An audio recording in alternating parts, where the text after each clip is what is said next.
Talk to me about tasers now. I mean, of course, you have a service weapon, but taser have you been instructed or trained that that's your first go-to?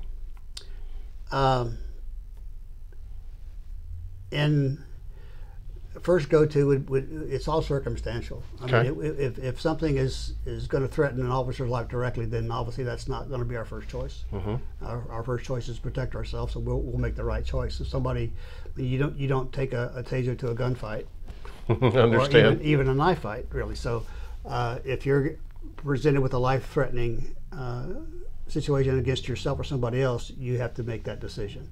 But typically, tasers is going to be used for intermediate weapon to somebody that is actively resisting, that wouldn't call for a deadly use of force. And it's a good option.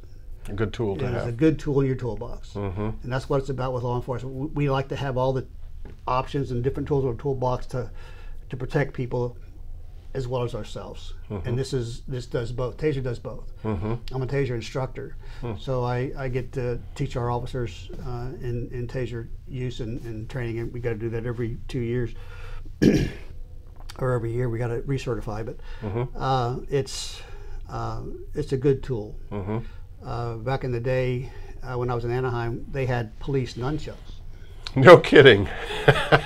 We were trained on those. I mean, and they were really effective. You could do things with those that you can't do with, say, a baton or a PR-24. All you can do with those is just hit people.